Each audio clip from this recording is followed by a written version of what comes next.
privation du droit à la condamnation à la libération conditionnelle et à la réhabilitation. Dit établi en fait et en droit le déprévention de blanchiment des capitaux mis à charge du prévenu Sami Jamal et le condamne pour la première à une amende de 20 millions de dollars américains et pour la seconde à 10 ans de servitude pénale principale et une amende de 20 millions de dollars américains. Dit établi en fait et en droit l'infraction de corruption mise à charge du prévenu Sami Jamal et le condamne en conséquence à une servitude pénale principale de 15 ans et une amende de 1 million de francs congolais constant ou une servitude pénale subsidiaire de 6 mois. Dit également établi en fait comme en droit la prévention de corruption à charge du prévenu Kamere Lokaningini Vital et le condamne à une servitude pénale principale de 15 ans et une amende de 1 million de francs congolais constant ou une servitude pénale subsidiaire de 6 mois. Dit que les deux infractions de blanchiment de capitaux commises par le prévenu Sami Jamal le sont en concours idéal. Par conséquent, prononce l'unique peine la plus forte, soit 10 ans de servitude pénale principale et une amende de 20 millions de dollars américains. Dit en revanche que les autres infractions commises par les prévenus Sami Jamal et Kamere Lokaningini Vital le sont en concours matériel, partant, cumule les peines et prononce à leur encontre la peine de 20 ans de travaux forcés chacun, ainsi que les peines accessoires ci-après. L'interdiction pour 10 ans après l'exécution de la peine du droit de vote et du droit d'éligibilité en ce qui concerne le prévenu Kamere Lokaningini Vital, l'interdiction d'accès aux fonctions publiques et para-étatiques, quel qu'en soit l'échelon à charge du même prévenu, la privation du droit à la condamnation ou à la libération conditionnelle et à la réhabilitation à charge de tous les deux, l'expulsion définitive du territoire de la République après l'exécution de la peine à charge du prévenu Sami Jamal. Ordonne la confiscation des fonds contenus dans les comptes de nommés Amida Chatir, Soraya Mpiana et Shangalume Kingi Daniel alias Massaro, ainsi que des propriétés immobilières acquises avec les fonds détournés et qui sont couvertes par les titres ci-après établis au nom des personnes suivantes. Le contrat de location numéro 1348/2019 AD 44988 commis d'Engaliema au nom de Shangalume Daniel. Le certificat d'enregistrement AKN 11 folio 46 AD 193 commis de Kasavubu au nom de Mpiana Daïda. Le certificat d'enregistrement AGL 547 folio 171 AD 5082 commis de la Gombe au nom de Shangalume Daniel. Le certificat d'enregistrement A/ML 01 folio 179 AD commis de Maluku au nom de Mayutu Namouissi Dieudonné. Le certificat d'enregistrement NN 45 folio 33 AD 71860 commune de Lancelé au nom de Amida Chatur Kamere. Le certificat d'enregistrement AGL 547 folio 56 AD 5807 commune de Lingwala au nom de Shangalume Kingi Daniel, et le contrat de cession entre Jamal Samif et Soraya Mpiana AD 44196 commune de Ngaliema. Ordonne l'arrestation immédiate du prévenu Mouimandole Jano. Reçoit et dit fonder l'action civile. En conséquence, condamne le prévenu in solidum à payer à la partie civile la somme de l'équivalent en francs congolais de 150 millions de dollars américains à titre de dommages et intérêts. Reçoit mais dit fonder la demande réconventionnelle du prévenu Sami. Reçoit mais dit non fondée la demande réconventionnelle du prévenu Sami Jamal. Condamne chacun des prévenus à payer un tiers des frais d'instance payables dans les délais légaux. À défaut, ils subiront une contrainte par corps de 30 jours. Ainsi jugé et prononcé par le tribunal de grande instance de Kinshasa-Gombe, ICA en matière répressive au premier degré, à son audience publique du 20 juin 2020, à laquelle ont siégé les magistrats Bakenge Vita, président de chambre, Kasunda Ngeleka et Mukaya Kayembe, juge, avec le concours de Lumbu Kachewa, officier du ministère public, et l'assistance de Nyamakila, greffier du siège.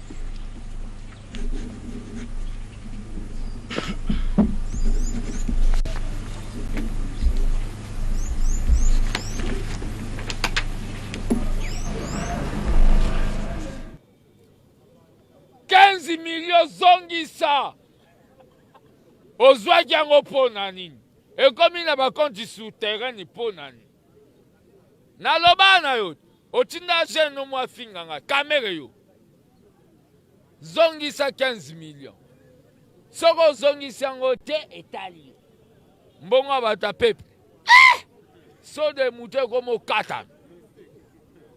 J'assume. Dans les petits bruits qu'ils sont en train de faire là comme des tonneaux vides. Qui n'a jamais léché dans l'assiette de Joseph Kabila Kabange? De eux tous, je dis bien et j'assume encore une fois et je répète, sans exception. Aligné sur la volonté du peuple congolais. Oui. Voilà. Êtes-vous une marionnette de M. Kabila comme M. Fayulu le dit? Bon, il a le droit de dire ce qu'il veut, mais je crois que ce que je prouve sur le terrain démontre que je ne suis pas une marionnette. D'abord, j'ai libéré tous les prisonniers politiques, ce que lui n'avait pas fait. J'ai ramené tous les exilés politiques, y compris un de ses adversaires les plus acharnés. Donc je ne crois pas qu'une marionnette peut faire ça. Je suis en train de lutter contre la corruption qui avait caractérisé son système et j'améliore les qualités de la vie des Congolais. Donc c'est clair que je ne suis pas sa marionnette, je suis son allié parce que nous avons décidé de nous mettre ensemble pour diriger le Congo et le diriger autrement. Mais il contrôle la plupart des postes dans votre gouvernement. Oui, mais ça ne veut rien dire, c'est moi qui nomme. Et donc, si c'est moi qui nomme, c'est moi qui peux révoquer si le ministre ne fait pas son travail.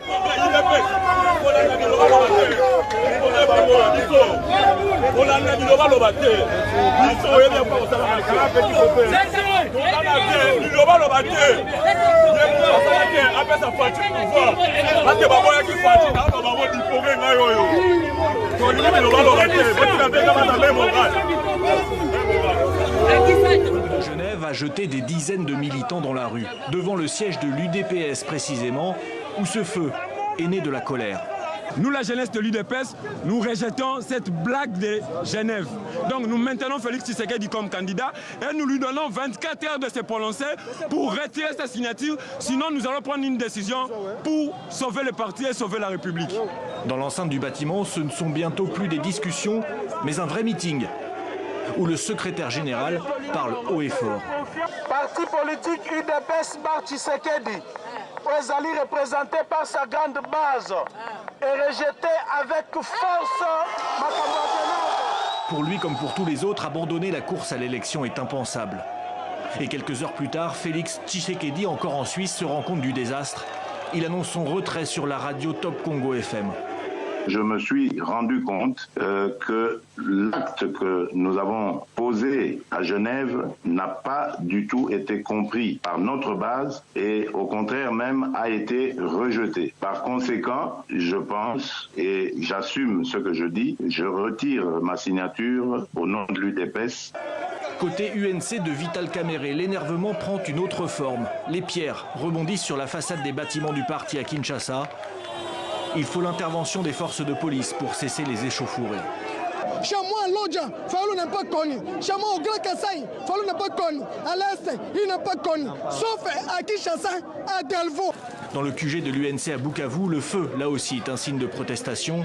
Le Sud Kivu, c'est la province natale de Kamerhe. Les militants sont choqués par la décision de Genève. Mais en début de soirée, leur leader, Vital Kamerhe, annonce lui aussi qu'il se retire de l'accord de Genève. Je retire ma signature pour respecter la volonté de la base. Il aura donc fallu à peine quelques heures pour que l'opposition coalisée se fissure. Ce lundi soir, seul le Front commun pour le Congo et son candidat Emmanuel Shadari, un observateur, peuvent être satisfaits du désordre politique du jour.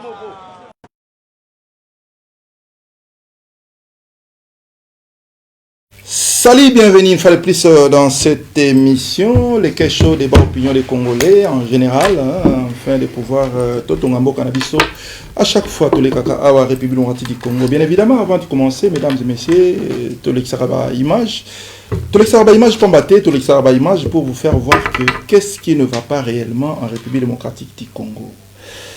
bien sûr, depuis 8 avril, Yanné Otozali, 8 avril, Toyebi que après audition Moko, Babengisaki, Vital Kamerhe, à 5h du temps, Mbalamoko Azalaki détenu, Tokomaki, ko vivre, après les 8, procès par procès, par procès par procès. Et enfin, aujourd'hui, mesdames et messieurs, 20 juin 2020, Toyebi, affaire à 100 jours, je crois que le dossier on les a clore lelo, ceux qui ont clore on a yébité, ceux qui peuvent vous aller ouvert, ceux qui peuvent aucun na procès par procès aucun de kosa recours on a yébité, mais toyé ensemble que solana ba congolais merci d'abord na oyo fani na ndaku na nzela oyo lobi ota l'émission ya lelo ko zappé bisoté vraiment il y aura à manger et à boire ici na plateau à Congo synthèse na Matali République du Congo nengo lingaka mboka na yo bandeko na ko sepela Hollanda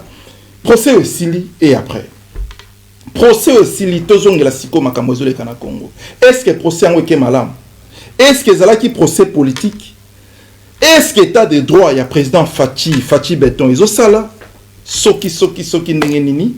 Mais on a beaucoup de détails, mais avec moi, je vais recevoir pour vous, mesdames et messieurs, Monsieur Michaud Noka. Rapidement, je vais dire bonjour, Papa Michaud. Bonjour, les caisses show LK politique. Merci d'avoir fait sa confiance. Jour pour jour, mon collègue Koki, Tom est un peu sur la série politique. Tout le monde a qui m'a rabi sur la émission. Nazo Kende Congo. D'abord, on est une santé, Papa Michaud. Merci Minga ndeko le caisse show LK politique.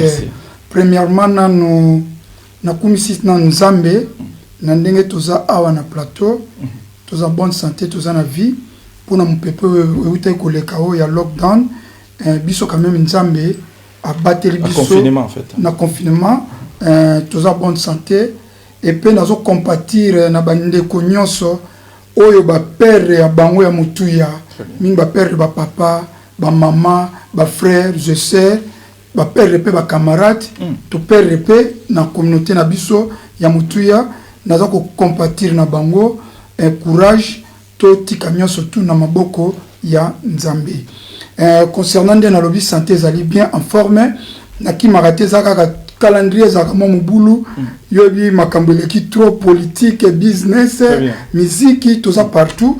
Donc le la lelo occasion zwa Nzambe lobi topé satan attend c'est que Nzambe ba lelo na ozana LK politique na plateau pour na parler masolo ya mboka na biso Congo démocratique. Voilà rapidement mesdames et messieurs Boro Sepela Papa Michaud azala penza taka de pointier ya tiaka mai na monokote na Sepela na bato bazala na ba 100 francs lokola ye je crois que le loi ko banga ba question na bisoté o rolenga pété o zapenza ya rolenda to keneno boende to kendaka kaka na bato nyoso mais Papa Michaud au PSI ba hommage pas battu. Je croyais aussi que il y a UNC, il y a parti à Vital Kamerhe a déjà ndenge Régia Lobby a condamné déjà les lots verdict que quoi na Congo kuna qui a condamné yo to kota na détail makambo. D'abord tango yo qui verdict que quoi et ça là qui on dit. Bon tango na yo qui verdict que quoi pour nangai na trouvé les juges on dit le droit. Le droit a été prononcé. Donc, et ça pour nous c'était les juges, le droit. On dit le droit, c'est ça. Réaction la justice est tombée la ramboka et le juge balobi kaka mibeko. Papa, te belé banda dossier oyo et banda le 8 avril. Bazo mona que dossier ezalaki trop politique. Bino na INC toke na ngona bongo ndenge bo banda ko zelango bozela ki ngo politique to bozela ki ngo ke non état de droit penza président Fachi et ye pena na mboka na komona ke directeur a cabinet ne moko akangami bozela ki ngo merci mingi les caisses chaud na on voit bien que au moins ngai naza membre INC jusqu'à présent naza membre INC parlez biso d'abord d'emblée comme ça aux alaki candidat députation candidat à députation provinciale na compte INC ya Masina donc jusqu'à présent naza membre INC pour baza ko tuna trop parce que bazo mona ba dire na Facebook na et zo za un peu différent non yango na éclaircir batu naza cadre INC mais moi je fais la politique pour l'intérêt de la nation. Très bien. Pour promouvoir ma valeur. Mais na côté la politique pour promouvoir l'individualité. Donc parce que nous avons plus de 30 ans en Angleterre. Plus de 30 ans en Angleterre. Donc il y a une politique en anglais. Nous avons mis une politique en anglais. Parce que vu na ngagnon son élection en Angleterre. Donc na Congo papa mutaboko la kinga. Mais na poto ngai moko mutu na miboko li na mwasi na bana nanga. Donc ngolo ba ki pona répondre eza na batu musu na INC bazola ki ngo procès politique. Mais pona ngai na parler attaquer Mishonoka oya promouvoir ma valeur et nazola ki ngo procès politique. Jusqu'à présent côté nanga nazola ngo penza procès politique. Donc naza sincère ezaki pour nanga ezaki procès politique ezali procès ouvrir parce que tout le monde qui balansaki 100 jours na président de la République 100 jours salama ba construire banzela ba construire banda pour na basoda mais tout le monde qui na ba saut de mouton na utaki kini en tout cas na tambola Congo mo maturo na kendeki Kinshasa na komi pas même c'est pas même Kinkoli nga za mwana komi na masina mais turo na komi masina te na kekini menetka koma masina te. Pourquoi? Parce que nzele ezalaki te côté na vandaka na kangamba kuna libela moyena ke masina ezate parce que nzele ezalaki te voire même jour na zozo na poto na loma na ndaku 13h pona ke nozo avion ya 21h. Donc il y a là que projet à 100 jours et là que déjà échec total. Le peuple a réclamé qui moutonio surtout. Mais yango siko tant ba réclamer le komoko o ke ba moni misolo bimi et ça li musala te bo benga procès politique. Na ba conviction na ngai na zo ki un procès politique te na mona ki un procès normal. Procès oyo ba congolais ba lukaka pour procès justice ne tombola rambo. Mais dans tout ça au lobby bien aux lobby bien d'abord tout se paye na courage na yo.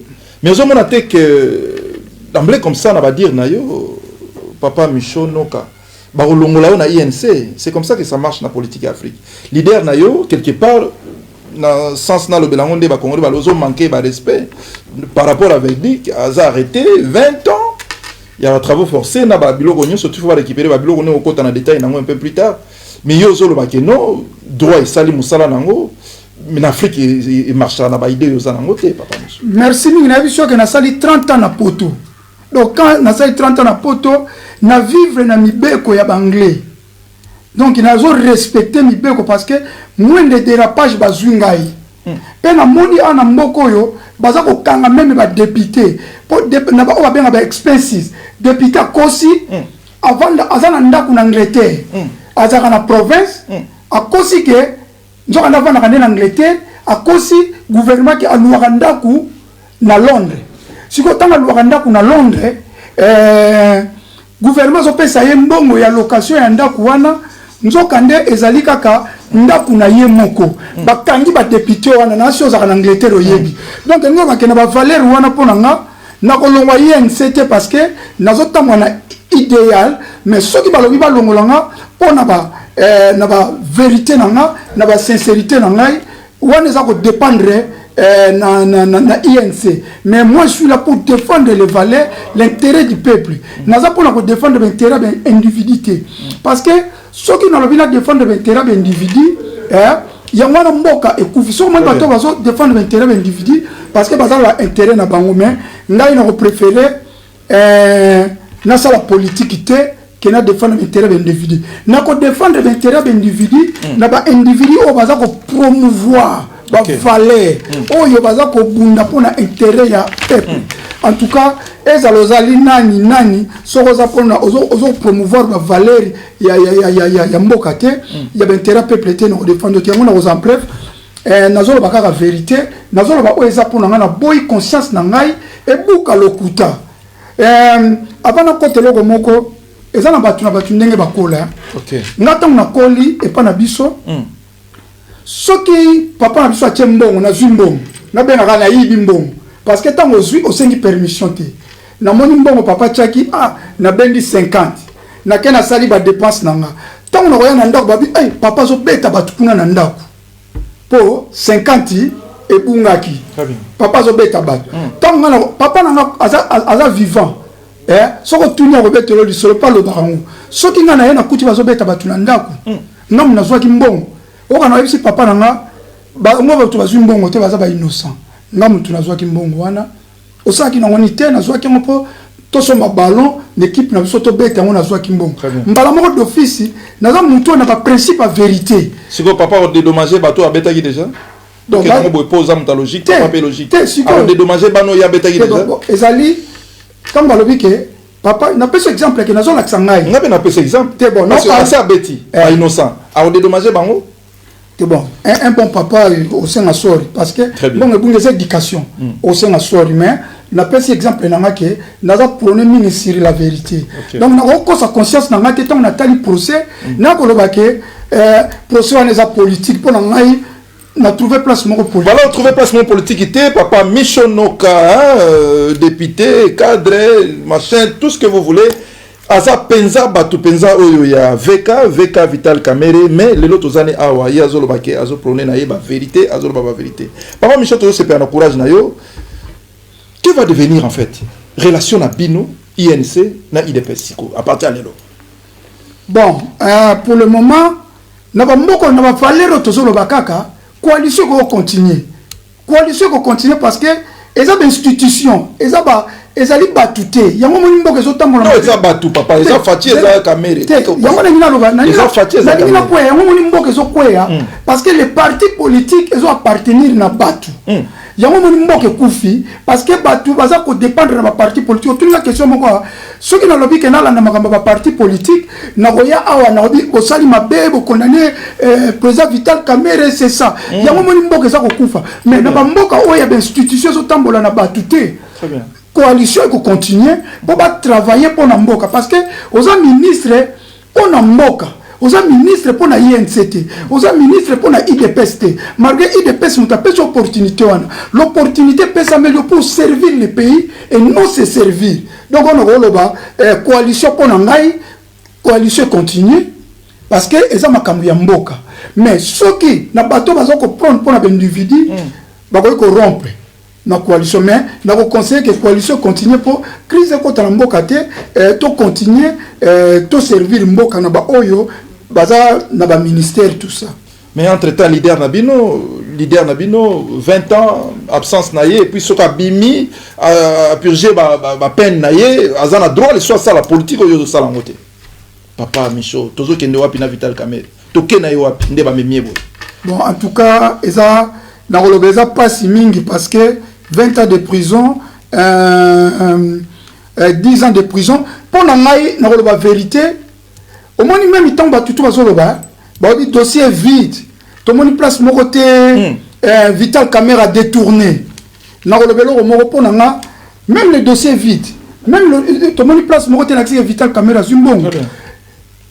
Et éminent avocat qui c'est le comment pour même la femme qui comment président Vital Kamerhe va c'était intellectuel azo agir comme sambongo ya l'état 57 millions au bimi sango pesa kaka un individu comme ça sans oyebaye sans contrôler wana de na pesa ko yibate mais mbongo mboko pesa ngona mutu bongo eza déjà infraction na mutu mayele ko pesa mbongo kaka ndengwate oyebi business autant de anasala business que voilà premièrement intelligence à Vital Kamerhe déjà et ça déjà malamuté 57 millions au pèse na un individu na continuer azaka na $600 à part. D'abord commençons papa Micho Kenabiso Mbango l'idée d'abord il y a Vital Kamerhe ya bino leader na bino ba maison préfabriquée et où na ba Turquie na Congo yo zala na kine mingi okena Congo mingi na moyo ba chaleur ezaka na moyo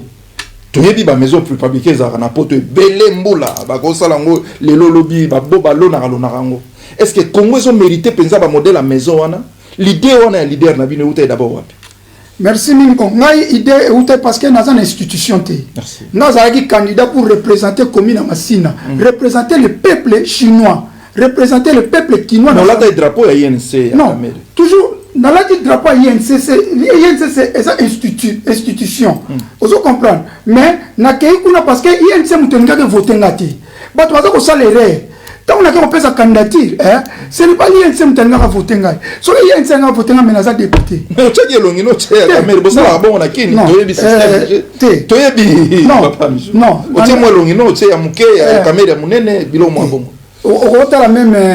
que tu as même affiche, toujours le drapeau. Aucun accent, bateau à na Facebook nanga, na affiche nanga, et ça qui na photo ya Vital Kamerhe, et ça qui na logo ya INC. Ozo comprendre ça qui na logo ya INC. Na tchaki photo Vital Kamerhe parce que nazo défendre l'individualité. Parce que tant que nous pesa candidature nanga, Vital Kamerhe ndaka voter ngati. Bato masina mutu ba voter nga ba pesa nga mandat pour na défendre bango, mais nazo défendre bango na canal ya parti. Il y a INC, vous comprenez. Et non, INC n'a pas un mandat. Et là, vous êtes candidat à INC. Non. Nous avons représenté le peuple à travers INC. Mais nous avons candidat à peuple chinois. Peuple massina, nous avons voté. Il y a une question. Oh, tu as et qui m'a question, pardon, parce que je moi du coloto. Ok, nous avançons. Verdict est rendu. Peine est très lourde. Est-ce que vous envisagez bien dans INC du moins, que nous avons recours, que nous recourir auprès de l'instance Moussoussou, que toucher Bango, que non, leader Nabiso, du moins va apaiser quand même moi peine wana. À partir de ce que vous avez dit que vous avez bouleversé, voire même mon boulot salami lelo na côté à est kuna na faveur à Kamerhe. Vous envisagez de quoi? Merci Mingi. Avant ça, na mona ibatu, obazana ba ministre ya INC, balobaki que ceux qui ba condamner Kamerhe ba quitter, mais ils ont déjà une erreur, il faut ba continuer, ba ça musala. Problème est que balobaki les hommes passent. Les institutions restent. Les institutions restent. Très bien. Donc Kamerhe ba ko condamner parce que mbebe salami, mais les institutions restent. Nous sommes les autres continuer, il y a un sévère qui continue. Peut-être que vous condamné injustement, il y a un besoin d'insister, Papa Michonoka. Merci Mingi, les Kessi. On a attaqué Michonoka, dans l'année prochaine, on a pris exemple moko. Comment un Vital Kamerhe, homme à carrière politique dans le Congo, un homme d'État, à quoi on dit, comme ça 57 millions, après ça un individu comme Jamal, ça oye paye. Jamal na continué Samibo. Azalaki a fungoli, azalaki na $600 ya pamba. Wana de 1. Dédé. Bozo $1 million pour pesa un individu na maboko pour na akene ko dédouaner mbongo ya l'état na biloko. En plus, comment kondima une maison préfabriquée ça qui en urgence le président Vital Kamerhe ndima en urgence ko dimisa mbongo na on va bien na réserve de la République. Mbongo bimi mbongo réserve mbongo ba bomba net en Angleterre na Bank of England on va toucher réserve té mbongo ko misa mbongo réserve on a ba maison préfabriquée nazota na mayela Vital Kamerhe ponanga so nazota la côté on nazomona ke ba condamnation mingi on nazomona ke nazo condamner ba juste parce que à sa libérer tout ça la sincère malgré il n'y a pas de traces de détournement place moko to moni na la moni place moko te balaxi ka soit ki mbonga tena compte mais des erreurs OK ko toucher na réserve à République aussi 57 millions pesi mundele libanais wana Samibo azaki na continuer na $600 au PCA wana de 1 de 2 ba condamner pe na makamwana toke lisusu otuni ba maison préfabriquée ba maison préfabriquée na saki na Facebook nanga ezali ba maison préfabriquée pourquoi toza na ciment toza na mabaya toza na ba ingénieur à IBTP maison préfabriquée, Jamal demande $42 000 na maison préfabriquée. Avec $42 000, bakoki soki to tchaba ko tonga 3 ndako. Donc na mbongo ba bimisa ki sipona 1500 maisons. Na so ba biwa tonga na Congo, ba nga ba tonga 4500 maisons. En plus ba nga ba créer emploi. Donc, vous préférez Nabino, naïso nazomona bereri ya président Vital Kamerhe, nazomona na ba point wana. OK na nous ko commander ba maison préfabriquée, au PC 57 millions na un homme Samibo qui a $600 na compte nae. En plus, OK ko toucher na ba réserve publique. Nazotala na mayele oyo na ebeli Vital Kamerhe, akoyi ko sala makamwa te loko ni letindie. Asala makamwa. To ko dépendre, bata INC ba ko critiquer ngai, o ba ko finga ngo ba na longwe. non préféré na la kolongwate. Je reste dans l'UNC, mais ceux qui vont pas le parce que n'a pas dire moi nazo promouvoir ba valeur. Biso to na posa mboka. Papa les questions moni makamsu ya mboka. Na ko que na politique yo sali business. Na la sali business na bi ba congolais nyo so ba la na télévision. Ceux qui mboka ezalaki bien, mais tozo vivre biso ba tapoto mais toza pe suna mbongo ebele. Parce que na ko pesa exemple moko. Tant toza ko tinda ba car na Tilbiri. Avant non makamba ba conteneur et ba port en fait na ba port obi que so que tika car na port na so tika car na port so que la car côté ezo que ba car ba ya ba sénégalais ya ba gabonais ya ba ivoirien na ba congolais o mona bango so biso to tina ba camion ya ba 100 ya ba 500 livres ya ba 1000 livres bango ba so tina ba camion ba 5000 livres so que tuni bango pourquoi yo so tina biso to tina moins cher po douane na biso et les cher ezo luka to so ba camion manzanza camion moko ya kimbambala pourtant on futa douane te ko récupérer mais bango douane a so ba camion cher na mboka na bango douane eza moins cher a te ki pe camion donc biloko wana ngo biso tozo bunda ke lobi pe to ko ba grand entrepreneur na mboka. Mais pour tous les grands entrepreneurs en Mboka, ils ont aussi des politiciens, des politiciens qui ont des valeurs sincères pour Mboka Tambola. Dans sa politique, il y a une individualité. Dans sa politique, il y a une individualité. Donc, dans la vérité pour Mboka. C'est ça. Mesdames et messieurs, nous avançons avec Micho Noka, autrement honorable Micho Noka, activiste politique. Azolo Barcelone, il y a un réellement pardon papa merci pour te faire parler yo awa ezebele papa Micho babiloko yo zoloba na Londres tout le monde a collé na ba RTNC na Congo tu cries beaucoup mais babiloko zo mona te ba élément yo zanango pour le moment na ndenge ba condamner président ya yo ya parti na yo zo mona te zo sengo zo avion rapidement que non to bongisa parti oyo mikolo yo to retracer ango président salaki faute est-ce que ndenge bakangi ba arrêter président na ozo monter que ba arrêter pe parti pe quelque part cause à l'arrêter na ndenge Afrique ko comparaka kuna te ngana kolia wa non na ndenge Afrique ozo monter INCP kufina. Bon, en tout cas merci mingi au mani makambo na loba na télévision na Congo au mani même temps na keneki na élection et ça na YouTube na keneki na émission moko ngai nazaki muta INC mais bah tout n'a pas question à la télévision tangu président Vital Kamerhe na président Félix Balongwe na Genève bah tout n'a pas contre yango na RTNC c'était parce que na ba chaîne na Congo RTNC bien ça qui chaîne moko ya dictature na ça qui contre bah tout n'a pas contre moi parce que na koka na botama mutu moko we na ça ba sentiment na ngai pona bimisa très bien na ba sentiment na donc ngi ko ba pona UNC soki ndenge ba condamner Kamerhe omoni loba omoni Jean-Pierre Bemba tamba azaki na CPI azalaki condamné te azaki na prison azo dirigé par parti na musika mais il y avait des traîtres comme de François Mwamba de Thomas Louaka de Lucien Boussa Kambinga. Il y avait des traîtres qui ont quitté MLC pour rejoindre Kabila. Mais Moutaki quand même qu'on vend ça MLC et sa maman Eva Bazaïba, ti Jean-Pierre Abimi. Ndenge Nathalie na INC. INC, ngata on a contacté INC. Caméra zaki abandonné. Na eza na mission na YouTube makambo na loba. Eza te na loba. Ngata on a contacté INC. Caméra zaki sous na force te. Parti zalaki par terre. Oh. Na 2018. Na continue na 2018. Na continue katanga d'élection. Mbongo pe ala yisute.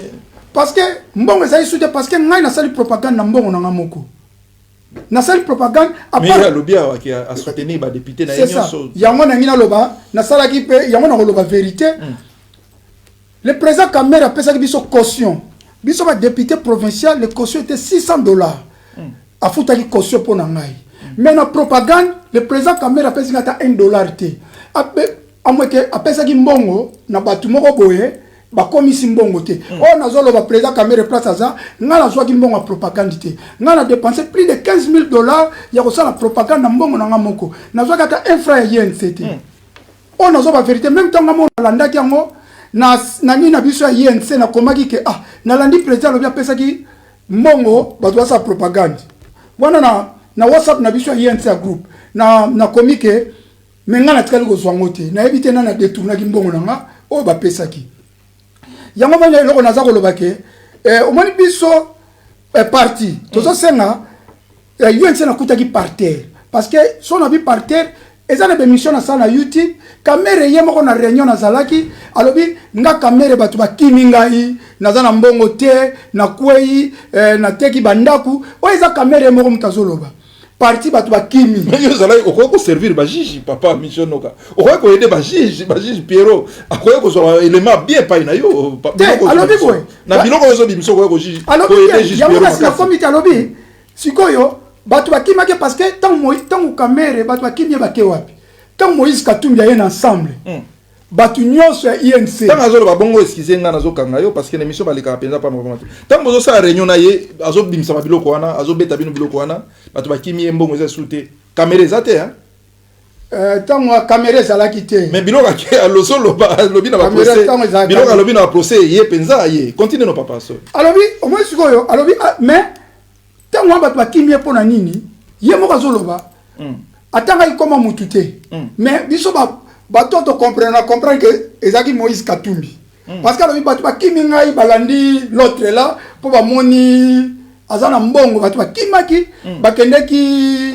bakendeki balandi ensemble na sikoyo yango moni même na INC na INC tozaki na ba candidat ya poité ba candidat penza ya poids penza non yo na ba parti lo ba MLC ba poids na INC ba candidat poids bazala kité parce que na INC batu ba candidat poids ezaki lokola batu mususu ba kozala na ba candidat poids na repese exemple soki na tali na ville ya Kinshasa bato basala ki propagande to kozala 10 personnes ba pena on bena député na boko tanga ba kombo na bango député pena mwambongo tout ça to netina na provincial na kozala ngamom na saki propagande na ba député provincial à INC ba prouver parce que caméra attaque télévision na ofélé ba bilo na bino le kaka bilo absolu caméra na bilo le kapo bilo ne le il faut ça la musique au côté ba mise studio ba beta musique to ça eloko mobwe o ya ko pesa vidéo ne le kati mais so na tali na télévision ezaki na télévision présent caméra ezaki bata INC na IDPS boza na droit ko le ofélé na bata INC to ça pas même 10 personnes. Yango moni biso soto se marqué il y avait ba tricherie ba nomination. Biso to se retrouver te na sepo na nini. Na kozoneti na côté na nga ya masina. To daki 3 candidats ba candidat ana ba sali propagande te. Comment to kokanisa ba voix belé? Mais papa ba ministre tozo mona ya de la part ya INC PCPC biso baza na gouvernement. Donc bakoye ko tsape bino poate parce que baza ba ministre ya INC. Baza belé na. Te ba ministre na INC on a lobby. La plupart des ministres wana misusu basala ki propagande te ezaka ko umela na parti. OK. So ina lobina tanga mutonga na mona ka sali propagande ba ministre tout. Oya INC nommé ezaka Molendo Sakombi. Le seul kaka o ba benga le bulldozer. Mutasa ki propagande ngako tanga ba komba batute. Molendo Sakombi abima député. À part kaka Molendo Sakombi mutasa la propagande na ba ministre tout wana oyo moni ya INC. Moi je dis toujours la vérité. Très bien. Na ba député provincial na koza ngamo na sali propagande. Eza na buka lokuta te eza na oloba na zo la vérité on a lobi ke INC tozo na question na yo. INC zali parti o déjà kufaki. Très bien. Président Vita Kamere nenga lobaki vérité ateka ki banda kuna ye. Parce que caution na biso nyo se kutaki 1,600,000 pour na à peu près 1500 candidats. Na saki calcul. Tozaki à peu près 800 à 900 na national na provincial écoutaki 1,500,000 après ça qui caution alors bien teka banda kunaye c'est vrai parce qu'après ça qui biso caution mais bon on a pesa qui on a le problème c'est que ndenge na tali ndenge na zana kati ya INC nazo souhaiter te mais de banda de uzala c'est-à-dire des bandades na sens des bandades parce que batu baza ko dépendre na individu. N'avez-vous pas comprendre? Donc tu vas débandade, le bas on a va terme makin papa mission. C'est que là non pour bêta fara.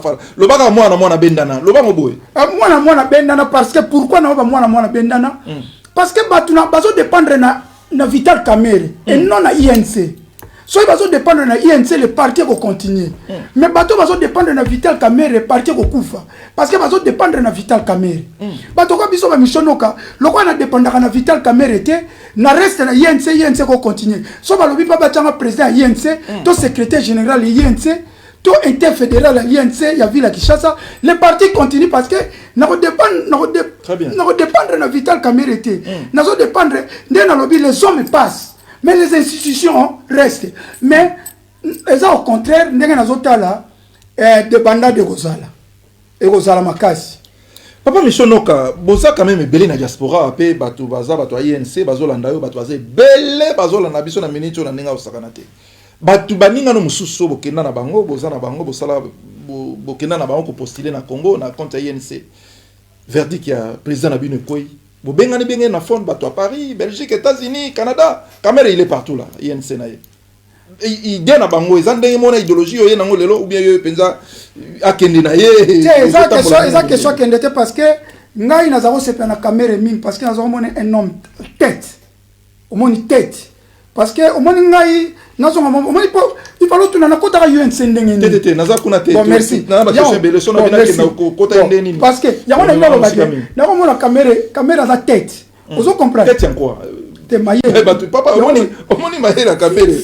Mais la Kamerhe peut-être pas ya bateau paye à monnaie là qui mais na procès auto là ba l'accès ga za lo côté bateau belé ba leki on na procès net ba Marcelin Bilomba telemi bo l'accès que ye Suisse ye Suisse ye ba jeté kuna ba diplôme ba somba raté yango lo toni mais Kamerhe monnaie peut-être ba ya Congo yango na ina lo moni ezana batu oyo bateau belé au moins mutu na mutu ezana tozaki na combat awa ba combattant mutu na mutazana ba conviction na ye mutu na mutazana ba sentiment na ye et tout ça mais ngaza ba sentiment na ngai soki to kutani to na lobi na longo INCT jusqu'à présent na za na INC na ba déclaration zo sala papa mais na ko sala déclaration mais na za na INC parce que na ba institution na zaki adhérer na INC na za na carte na démissionner té amogeba révoquer ngai na zo sala déclaration pour l'intérêt de la nation et non l'intérêt des individus soki na za intérêt des individus soki Kamerhe sali malamu na robetele mamboko na kokumisa ye mais na momo yo na lobi te que Kamerhe yibi mbongo parce que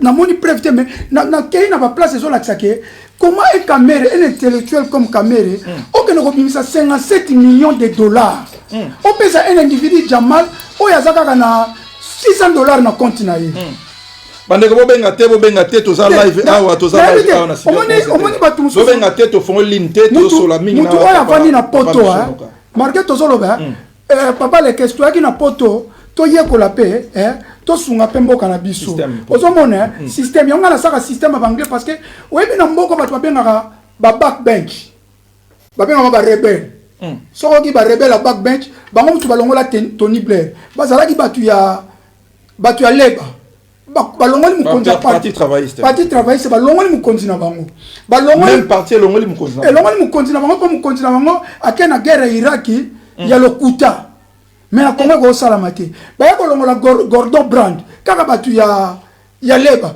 balobi aza capable akoki makambo akoki économie mboka te to ya komona oya tura suka mutu ya conservateur batu balongoli batu ba backbench ba rebelle problème eza nini biso soko to komi na partner yango na banga zo sa politique ya anglais yango na politique ya anglais eza politique idéal eza politique oyo suka nango batu ba ko sepela na ote net na opesa batu oyo bazali ba fanatique ya individu ba ko sepela na ngati mais batu bazali ba fanatique ya institution ya mboko voilà ba ko sepela na yo papa Michel nous avançons avec toi papa Michel toza ba question moko poto tu na yo niveau ya politique nego zo la politique na nego zo la politique na ba recherche zo sala na makambo politique omi kotsa nango papa Michel zo mona teke fosa no politique na Angleterre na mboko fandi mingi que na ba idée no a bien na ba ambition no ya bien pour na robongisa loko OK komi kotisa na jungle na benga Congo jungle omi koti na zamba place zo mona ke mais bato baza batu to batu te ozo mona teke zo l'exaire non papa Michel merci mingi eza ko l'exaire te to pe satan attend poto bunda eza to bunda mboka poso be lexa mingi limbisanga eza neti yo pe ndengo ya minga zo lexa parce que na mona ko obundela mboko zo yamba bato apo na éveil patriotique au salaka eza auto zo ça éveil patriotique ba combattant c'est que ba combattant pe ba lekisi na bango pamba donc auto zo bunda to ko ba politique mais omoni lelo oyo bitumbe bimi na mboka oyo na ba Amérique noire eza ba mboka na biso te toza komona biso il faut toluka ata biso lelo te lobi to légué mboka na biso to légango na jeunesse ya fitile ezala mboka ezala malamu toza kobunda pona lobi ata le pona biso déjà nde to bunda boy to bunda kaka po lobi ezala malamu pona bano ya biso bakoya ndenge pe biso to vai na mboka oyo ezala ba church hill bato babunda pona mboka oyo ezala na état de droit lelo ezala na état de droit lelo papa Michoto tiki moi moke parenthèse ya Kamere tokota aussi na eloko mususu yo lobika ka mingi a utiliser charger sa malamu mingi te mais tango babengisaki mwasi na ye mama na biso Amida tango babengisaki neve na ye ndeko na biso Masaro jemisanga na tanga bato oyo selon biso banaliste sali na ebite soki bino pe bato ya UNC bomona kiango est-ce que ça qui est important na bino kotina bato mibale en tant que ba témoin pour bango penza ba cloua ki lisusu et pas juge ami timola ki lisusu ba raison ebele à sentir que non Kamere penza yibi mbongo ya mboka République démocratique du Congo na koloba ya mwasi na ye na koloba ya mwana ndeko na ye neve na ye bino ko wana sala bino nini tango yoki yango bomona ke za normal malo mboka yo merci mingi premièrement tant aux autres mituna na mingi tuna ngata ke analyste politique attaque activiste merci parce que so tchanga mingi INC ezali tozo clouer ngai parce que nazo ngana lo bataka analyste politique non UNC parce que bato na UNC na défendre les partis mais l'individu mais attaque activiste attaque analyste politique nazo défendre mboka OK nazo défendre mboka et nos partis pour ngata on a landaki premièrement na félicitaki Amida na mpona ngai attaque mayelo ngai na monaki a défendaki bien ambo c'est bien ngai monaka défendaki bien parce que landa otunate continue omani na justice biso tout osamba na mboka oyo tokenda ba court même ya makambo ba driving tokenda ba court bazo sambiswe biko za na mbeba mais tant mutu so za na mbeba la justice ezaka pona ko se défendre les avocats ba koyeba ke yo muto bomi mais ba ko défendre po ba luka libérer ba convaincre ba juge ke ezala ki yote OK to ozo peine ya mutie très bien ya moment so na festa Amida make ba babio ba cadeau ba pesaka ya yekolo bage omoni na sepela ki parce que défense même défense wala salle même na cour ya mindele ko défendre bongo ke ba pesa nga ba cadeau ya ba cadeau wana yango sala ki bambongo wana ozo sepela na ndenge ya rôle a jouer ki na ndenge obomba mbongo moyibi bien na ndenge loba vérité te nazoloba na ndenge rôle te na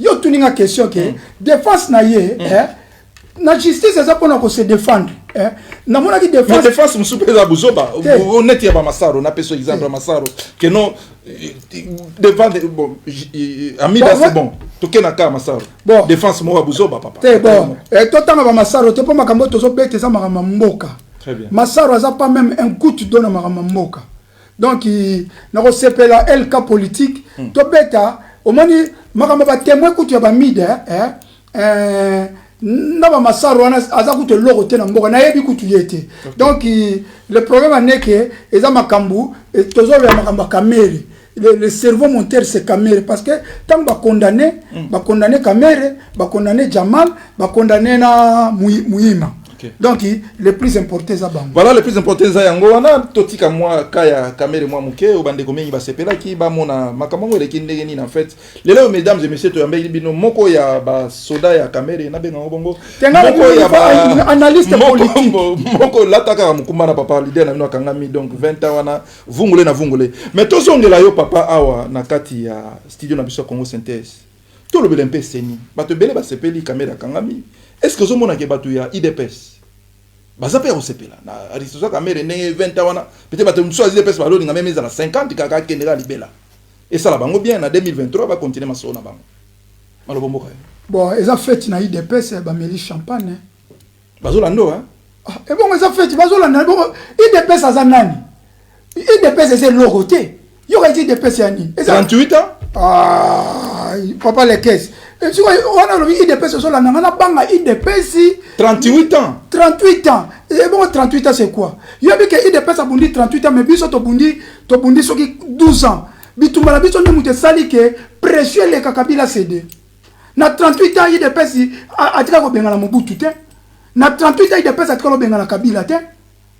pression mais je dis la vérité pression INC pression c'était pression biso ba combattant ba marche auto sali na communauté internationale na 38 ans de pesa bengani Mobutu on dit que Mobutu té au côté sur ba combattant na pertibote parce que yo lobi 38 ans parce que ça n'est toujours intimidé nga na ko critiquer IDP cité parce que ça li 38 ans non 38 ans c'est bango et ça n'est tinga na sali 30 ans na poto awa 30 ans na poto ça 30 ans na ngai on a sali na poto et ça concerné yoté ils ont un bilan de 30 ans. Ils ont un pote, ils ont l'échec.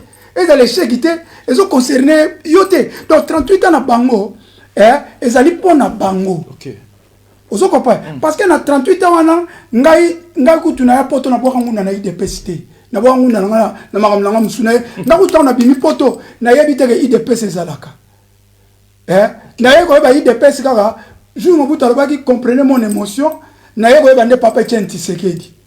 Na bimi na ngape na ye poto sikoyo na 38 ans de yolobi ke na bangate IDPS ba meli champagne parce que na loba pourquoi to mona ki bango awa na ninyo na Stratford place président Félix Ayaki et lo ni ba tenga zalaki te na salle kuna balobaki nini longola kamere ba sengaki na président bango moko facha longola kamere ezaki fachi mutu a défendaki kamere parce que lelo mutu bango basengaki ba l'homme à battre kamere ba longola parce que ba mona ke kamere aza ko bloquer mboka nzokande c'est pas kamere aussi qui bloque le pays, c'est Joseph Kabila qui bloque le pays. Donc pour la bango ba meli champagne bataille de paix partout dans le monde entier ba meli champagne ba conseiller na présidence ba meli champagne to mona ngo bilonda alakisaki ke azako sepela na kamere ta alakisaki ngo na procès tango ayeko samba ozo comprendre. Donc ba meli champagne eza question 38 ans te ba meli champagne parce que pour na bango mutu azalaki wana alongwa bango mo batikala na beefsteak na bango. Olobi loko moko na kangio na mo, c'est pas Kamere oya bomimboka mais pardon qui bloque le pays mais c'est plutôt Joseph Kabila ndé mutu azo bloquer pays.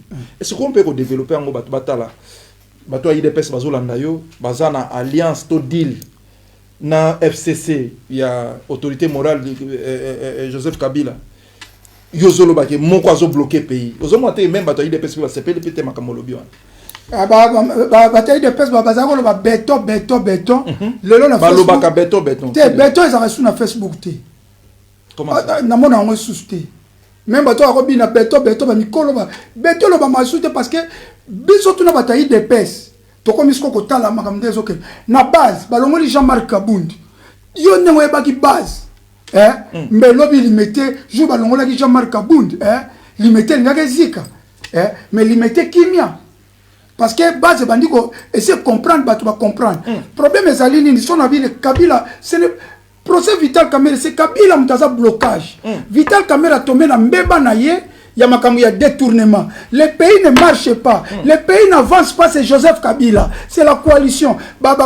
Contrôle va signer au pays et son marché c'est pourquoi nalobaka ngona ndeko na yo émission moto sakina ndeko na a maître Baina judoka international na premier jour de la nomination Félix na mboka nyoso soki ba nommé président et local boso président so akoti na 100 jours na ye ezala ka batu ba liaté ezala ka ifa changer na bureau na ye mobimba a changer chef d'état major général a changer ba conseiller na présidence a changer o ezala restreint ba ministre nanté surtout chef d'état major il y a la police et service à sécurité même les États-Unis tant Trump a vu a travailler na bato ba matin a soit chef d'état chief ya armée na yemoko chief ya device na ye secrétaire na ye ya sika mais eloko alboso Félix asalaki azaka na batakabila coalition makamutu za ko umela ba élection so salama ba gouverneur depuis provincial batakabila makamnyo so faut kende ba bloquer ba kena négociation Kabila bloqué ba kena négociation jusqu'à présent même yo moment Félix a nommé Kyungu après une année tala herbe ko nommé ba mandataire pour mona que la coalition ba zongisi José Makila o yaza kize na détournement 555 millions yanine ba zongisi Mendy ezo la que Kabila bloque tout Félix ne fait rien Félix ce qui a rendu Félix azana ba conviction ya ko bongisa mboka ya ko salela mboka mais deal aza lié na deal il faut rompre na deal o ba benaka ce que zaki na spiritualité to ngeto ba il faut to sambela to kata ba lien azwa délivrance. C'est ça. Voilà, mesdames et messieurs, nous avançons lentement ici. Papa Michaud Sola, bien joué. Merci, merci, merci. Papa Michaud, parlons-nous un peu réforme et Seni, en fait. Seni, en gros, 2023, calamité, lobby Tozo Kota 2021. Tout cas, on a 2 ans. Voilà. Réforme à Seni, Zo Salama, président Seni, tu as changé Seni. Yo, personnellement, en tout cas, ça ne pas si mingi. Félix, il faut tellement. Fachi, béton. Il faut tellement. Soka zana souci à Mboka. Soka lingi mémoire à Papé Tchen. Jusqu'à présent, mémoire à Papé Tchen, tu sais que ils en repose en pété. Oh, papa. Je dis la vérité parce que l'état des droits, le peuple d'abord, souci, ezaki debiloko Papé Tchen, tu sais que la tigel biso. Le peuple d'abord, état des droits. Le peuple d'abord. Félix, il faut abonder Valère ou un Papé Tchen, tu sais que. Oui, azobundela papa. Soit azobundela le peuple d'abord. Non, pas ce exemple, ça le constant mon côté. Quand Félix a suivi Bokonzi, soit quitté le terrain, papa Lobaki, Félix, papa Lobaki, Kobo Sanate. Le peuple d'abord. Le peuple d'abord. C'est là. Est-ce que le peuple Félix a quitté Baïmba Sunzemboana? Ça la constant, Zemboana m'a ressuscité. Balembi. Moi, parce que hier, les acquis van Zembo va bien à ceux qui boxer à Zobunda, to catcher à Zobunda, au moins temps Josh à Zobunda, bazo embelé, Go Anthony Josh, soit bandi ko sala ni ta kita, stade bandi ko embelé, bandi ko pesa ye motivation à téléma. Si on Nzemba le peuple d'abord, papa Lobaki, et ça là qui Nzemba motivation. Félix Kobosanate, Téléma, Bunda, pour le peuple, oh papa Lobaki, peuple a monique, toyembi. Félix a Téléma, peuple a lembi. Et lui, il va moment Seni, parce que Biso n'est pas candidat en 2023. Mais la condition car au Seni, au Kendele, et vous allez pas si n'a pas sous son bongo, n'a pas voter, mais comme une nomination. Dans moment Félix, il faut avoir un avantage. Tout ça, la réforme est à Seni. Papa, mais je t'en ai voté comme la nomination. Aux autres, ça a tout une question sur la nomination de sous papa. C'est bon. Voter comme la nomination. C'est parce que Bisso va voter qui Bisso, mais tu bimate parce que les députés sont dans l'Assemblée provinciale, l'Assemblée nationale, ils nommé. Il y a un moment jusqu'à présent, ils ont été. Oh, ils ont le Sénat. Il y a un moment déjà la corruption, ça dans le Sénat, le gouverneur, tout ça. Au moins, il y a la corruption et qu'il y a la musikate. Député, au moins, ceux qui ont député pour la machine, au moins, il y a un moment, on peut exemple, il y a un moment, il y a un moment, il y a un Mac Mukebai. Tellement que va voter qui na nommé et ça peuple muta voter qui Mac Mukeba a défendre le peuple dans l'Assemblée provinciale. Il y a un petit bakangiye. Il y a un petit mission no kasoto tout qui na bimaki ba nommer ngate na ko défendre le peuple mais ceux qui ba nommer yo o comme ko défendre batu o comme on le défendre l'institution yo zo défendre batu. Et ça neti nazali awa lokola na yaki na INC na yaki pona institution INC. Et non pour l'individu, il y a un défendre ma valeur. Il y a un senga que Seigneur c'est une réforme. Na moment Seigneur c'est à couper ça pourri. Et ça c'est une réforme ndenge nini. Seigneur il faut pas longola batu nyonso tout basa na Seigneur. Oyo va travailler n'importe kobanda malu ngoi mulunda. Na oya sali susu buzoba oya suko sobina nyonanga. Batu nyonso va travailler na Seigneur il faut pas longola bango. Seni il fait comment balongola ba politicien na Seni. Vous comprenez? Pour bazo ça le côté réforme il fait quoi na Seni bacha mibeko politicien en Seni c'est état civil état civil ndem tazwaka azwaka tête azwaka tête au moins na 2018 Jacques Nzoli azaki muta MLC oya professeur Jacques Nzoli bazalaka président azana utina na société civile, vice-président outi na parti majorité, mousso outi na opposition, bazwa ndengo wana. Donc il faut que Seni parce que batwana nyoso bazaka na bango corrompu.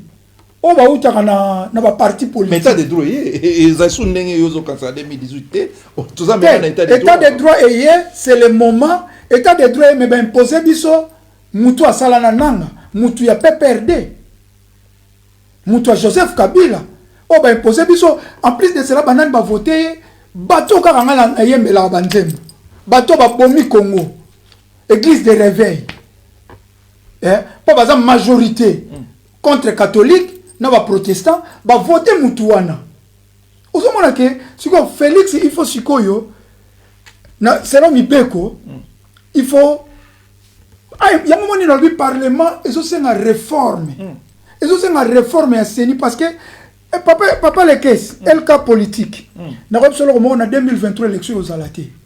Ah bon? Selon moi 2023 élection aux Alatés. Vous déclarez ça ici papa Michaud? Quand elle a date à l'élo élection aux Salamati. S'il vous plaît au on a 2023 parce que n'est tozo kendele tozo kendele un bon on a mboke sati parce que balobaki Félix bato Félix bato président Fachi nous allons défendre au président Fachi sera dissoudre le parlement à cause mbongo wapi ya kosala ba élection ndenge mboke zo kende Kabila zaka kawana communauté internationale na limite ko ya ko prêter biso main forte pour notre sa élection mais bato belende ozolo bana bazolo ba Kabila karata zo ke pe na CPI.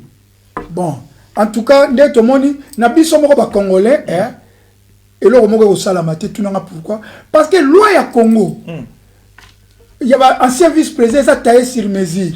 C'est-à-dire taillé sur mesure salaire ya président sortant et ça 500 000 et quelques dollars au président ex-président Kabila Zouaka. Na loi ya Congo ex-président bakoyi ko kangaye mukolo moko te bakoyi ko sambisa mukolo te. Loi wana ezaka na mboka na biso Congo.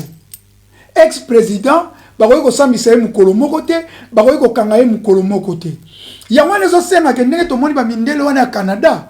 Bacha biso ata point poto mona ke na Congo toza na droit ko kanga Kabila te selon constitution et ça taillé sur mesure constitution ça taillé sur mesure pour avantage à Kabila.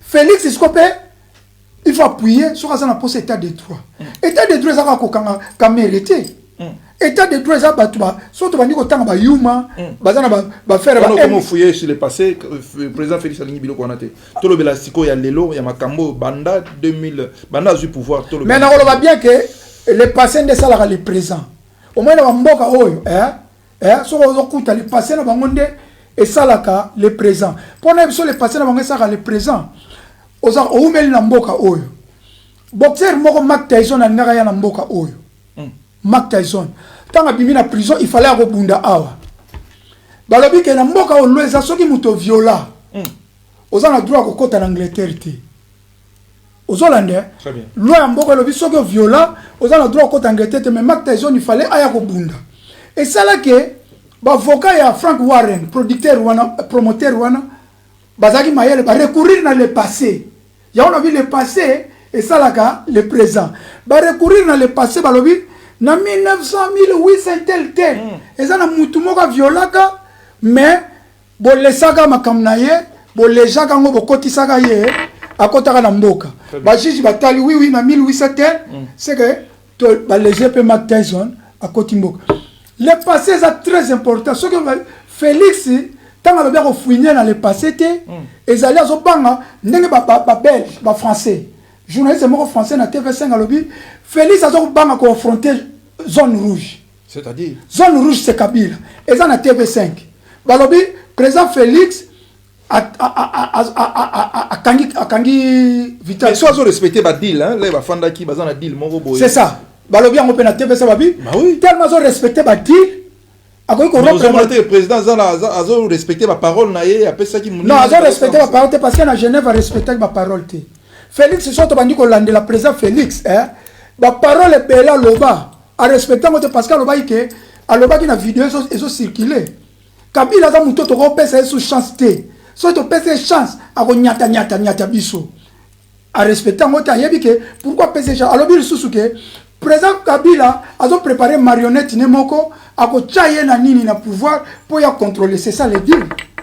Papa Michonoka on nous montre du côté de la régie que tango bandi déjà pour quitter on commence à chuter lentement ici les mao mais la moi yo quitte moi na muketo tambola moi bisika pas question mi balé misato o ezo le kana makambo na République du Congo to mekotuna tuna yo to le kaleka na côté à Beni lelo tozolo ba lelo toza samedi côté mususu kamere mais deux morts in embuscade armée ti lelo les 100 000 lelo ti sikoto zolo banona ministre yo ba congolais ba kufa na ba beni mais biso kansaka Congo eza Kinshasa, Congo eza Londres, Congo eza ba congolais baza na Paris, Congo eza ba congolais bazo bunda na Belgique, mais côté à Beni kuna chaque jour lobi pe ba doit kufa toza lelo samedi, lobi dimanche pe ba kufa na za sur, lobi pe ba saya ba boma batu dimanche, lundi pe ba saya ba boma na bango batu. Mais toujours ba identifier ka ba assaillanté. Quel sera l'avenir de notre pays en ce qui concerne la sécurité na est ya mboka na biso? Lelo babomi lobi pe ba boma ba assaillant toujours ba identifier ba bango te. Na lobombo ka yo antake. Merci mingi. Ezaki na journaliste moko bona ngi otanga communauté azaka profachi. Mais lelo bongwani. Aleka na kini kuna na Congo. Azaka profachi. Mais lelo tuni na otanga communauté po ezala bato ba komisaka journaliste walokola nzambe balanda ye mais ntana bisa bango ke mutoyo aza muta biftek journaliste wana lelo bongwani alobi non kena nga malembe bato bazolanda biso balingi bayeba lobango pena malembe eza na moto moko soki journaliste soki nani aza na Congo akumisaka Fachi kene na biso boye po Fachi bo bato mingi ba comprendre journaliste moko aza na Congo akumisaka Fachi na rosa ngo mais lelo bongwani nani nde kwango tena yo tanga Congo te alobi journaliste ngo alobi a tweeté alobi pe Fachi est-ce que auto zai kozela ezaka ka yo auto zai kozela yo toto zela mususu webi nde ba bisaka Yesu ba bisaka Jean-Baptiste auto zai kozela Yesu batuni Yesu Jean-Baptiste atindi batu ba ko tuna Yesu ke est-ce que auto zai kozela za yo toto zela mususu Yesu abibo sonsa bozoka ba miracle nazo sala. Donc journaliste wana zaki pro Fachi a uti kolobake a comprendre ité azotu na Fachi est-ce que Fachi ezaka ka yo to c'est la mususu et la dit que pro Fachi a bongwani et kolobani makamolobi ya Beni tant que Félix n'a pas le contrôle d'armée, tant que Félix n'a pas le contrôle de la police, de la service de renseignement ba atrocité ko continuer kaka.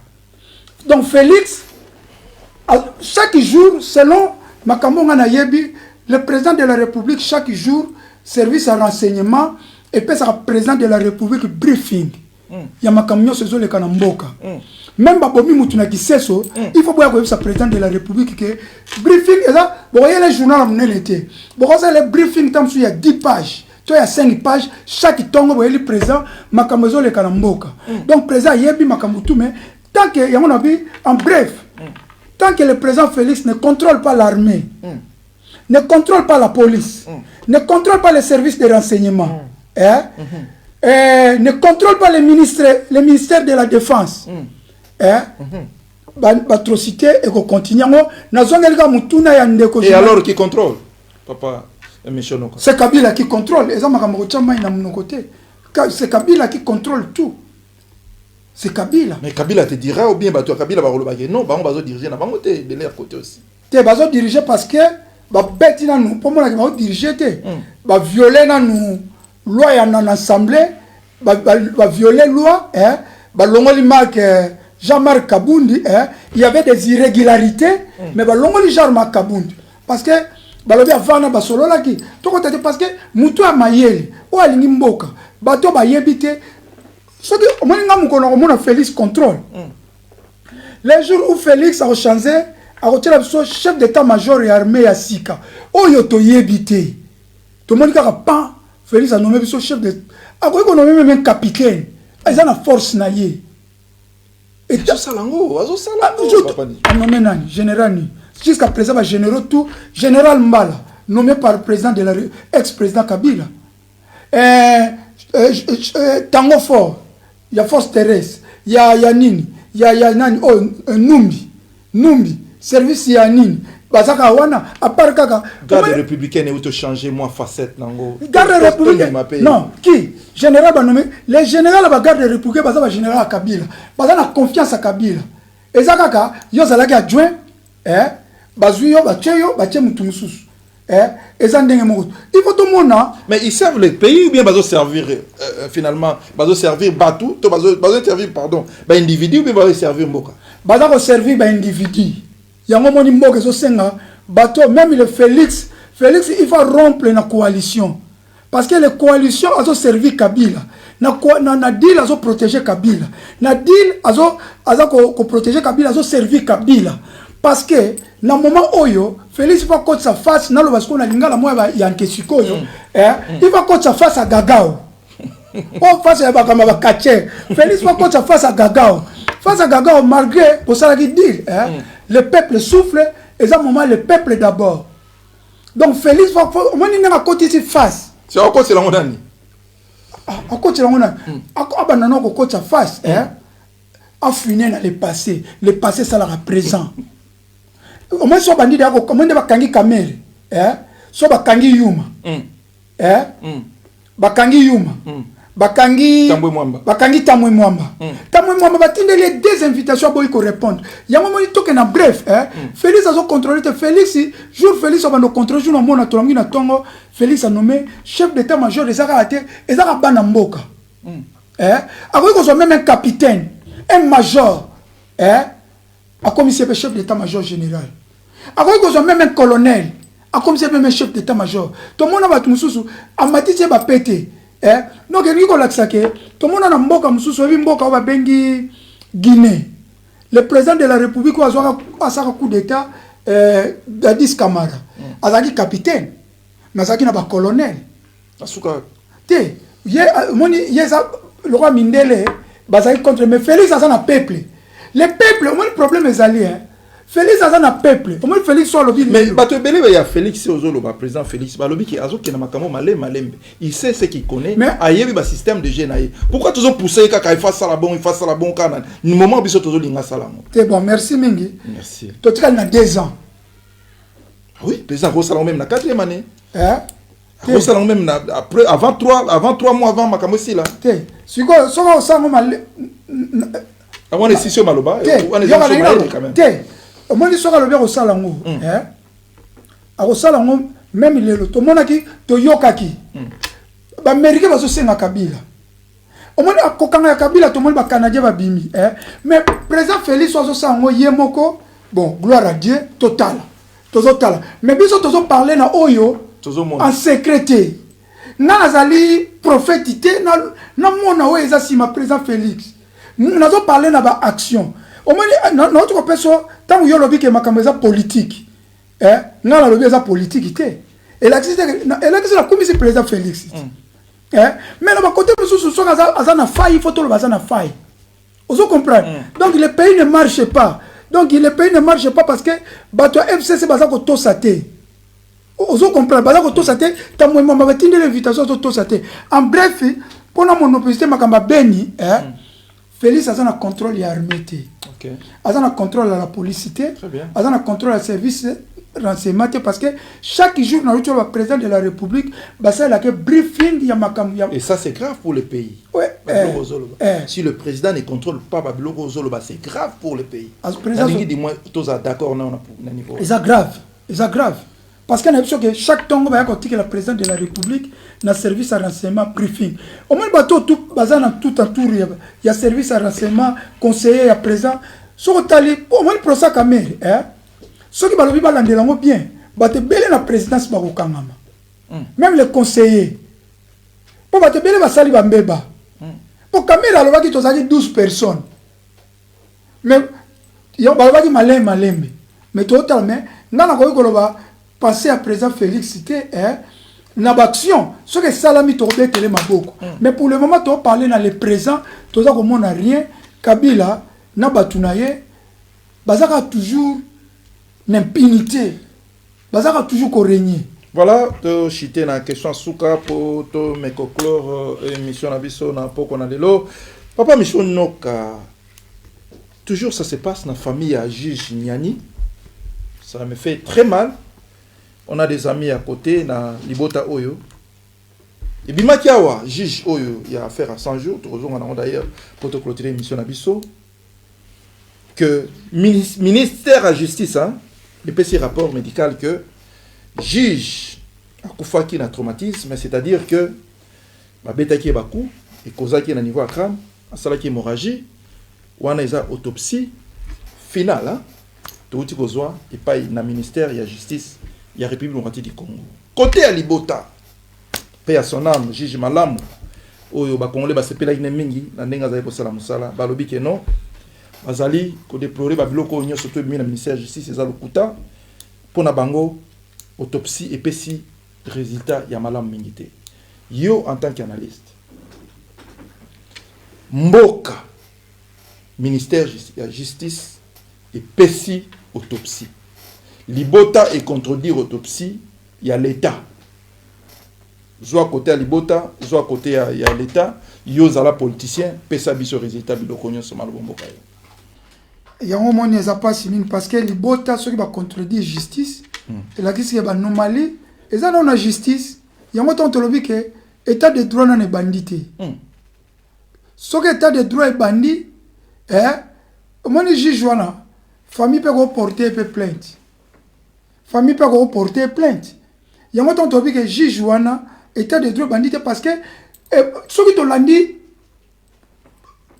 juge balobi moi si na ye c'est le témoignage ayaki asali malaise na ba voisin ko to ba que ba monaki juge ayaki a partir de voiture na ye après mo ba moni ba koti ba kena moi si na ye asali malaise na ba garde moi si na lobi après comme il va bêta qui juge mais et ça déjà na ko déjà et ça déjà et ça le couteau pour juge va penser que ba soda tant que procès bandaki juge yani to moni voisin ngala ndaki voisin ba ke ba sala ki ba soda ba koma ko kengela ye kutu ye moko na mbongo ne asala bango guérite po mbule sai ko beta ba soda ba opola asala bango guérite na lupango na ye soki mbule beti ba soda ba fanda donc akoma ki da sécuriser c'est que il faut ba kanga ba soda wana nyonso tout ba soda beti te kaza ba soda wana nyonso tout il faut ba kanga bango et comme nini ba beti juge donc il y a un état de droit non les bandits parce que à qui profite les crimes oh on a tu es pas que reçu quand on bongo en plus Congo va bouger le couteau moko boye au lieu de le voir juge a ça empoisonné boye ko ba c'est sous ba beti ko bete sur bisi le couteau ya mabe ya nini yango zo mona ke jour état de droit et ko banda to yeba nani abomi juge wana au moins c'est banda et banda colonie to kangi bakangi déjà caméra c'est ça état de droit ba te belé sur tel na Facebook état de droit et bandi et banda colonie et ko banda pona ngai état de droit et ko banda so to bando fini na le passé quand to fini na le passé quand papa au moins ba rapport les belé na bureau ya président Félix il y a détournement mbonga ba aéroport il y a détournement mbonga ba go pass il y a 550 millions. Il y a Yuma. Bon, on va passer pour les ébélés. Les ébélés. Donc, mais le problème dans les alliés, est-ce que, au terre Oyo, selon la ministre, il y a justice, il y a Congo. Bako, comme à niveau, il y a identifier au terre Oyo, sali juge boy. Nandenge yo ébélé justice à Congo. Na minute tozali bon ya moment ni pour na bateau sur l'état de droit l'état de droit ce qu'il faut na banquette bango kutu ba obi ke bango kutu ba sali susu mabe ba pesi ko piste kutu ya kokanga bato wana poso ba beta ki kutu wana piste ya poso kutu tam susu kota liela i poison oyeba te mais ya ko beta déjà sa piste ya arrestation ministre de la justice ozolanda biso na El Cacho pesa biso piste banana kokanga bakanga batoyo parce que le problème au Congo tous na ba dossier ebele oyo so totengi ba boteti ti lelo bato ba boma boteti toyebi bango mais bazana bango bazotambola bato ba bomi juge à qui profite les crimes crime wana ya ko boma juge ezana batu misatu oyo soki ba biba sala enquête tangela nga bango pardon ezali crime wana ezali côté ya soki na bon soki na ke na ba parti politique ezana FCC na cash na ba coalition bato FCC ba ko boma juge bato cash pe ba ko boma juge so na ke na ba parti politique siko po ba bénéficier nini et lobby lo mo qui profite les crimes tant ba FCC na ba cash ba bomi juge po ba parti oyo mi bale et bénéficier bon premièrement eza o analyse mon na sala ngai très bien Ceux qui battent Yanni, ils na posa ba clouer. Bazaki na posa FCC baki na posa ba clouer Vital Kamerhe. Ba ko boma pe juge. Parce que ton juge a koufi. Batunyo so mukili mopimba, ba lobeza Kamerhe. Kamerhe azaki premier o ba bien na banque victime. Na siri yo yebi monde entier première enquête yaki papa juge ba omona ke yemda so samsa Kamerhe première victime ezaki Kamerhe. FCC pas ko ba ke to boma juge po mebe kwelela Kamerhe. Kamerhe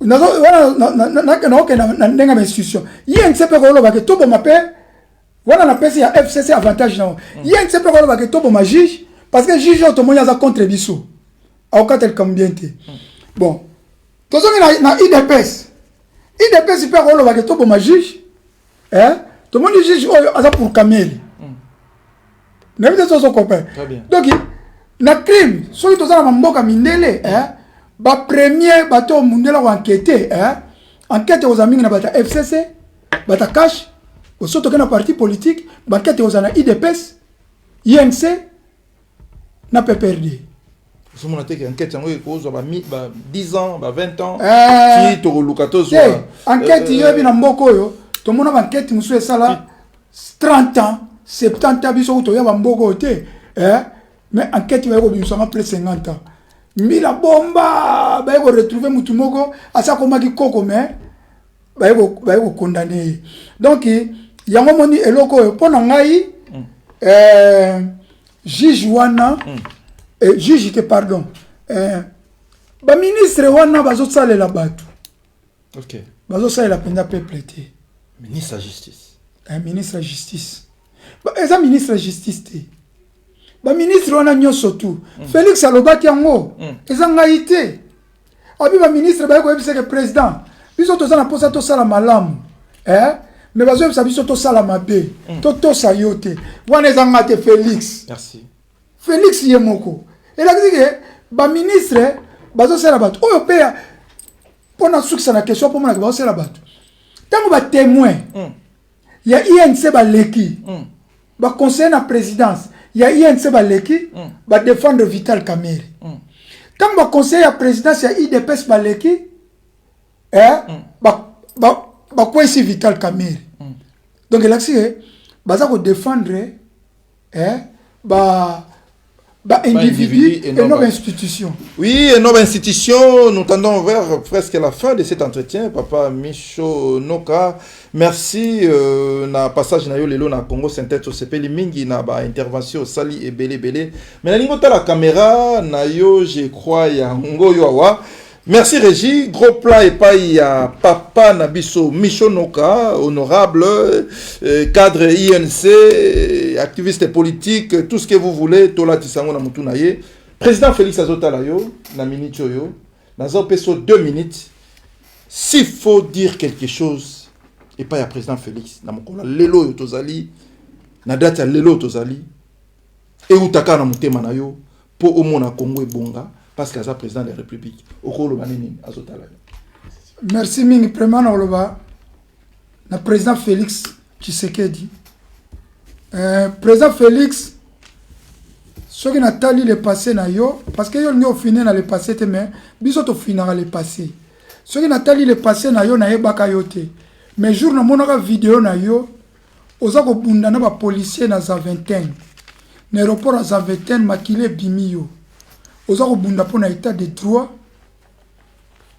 na Félix on azomona na pouvoir lelo na moment na deux Félix différents donc Félix wa bunda ki na za vingtaine nazomona eza Félix wa na bokonzi te so que ezaki Félix wa zaki na bokonzi mbede na moni makambu ebele yango message nazo senga na président Félix na vie qui ne risque rien n'a rien.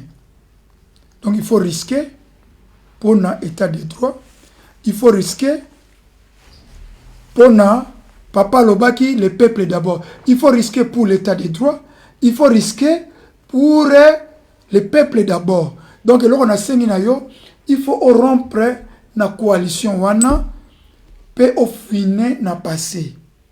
Ce qui mindele ba sengyo Joseph Kabila livré.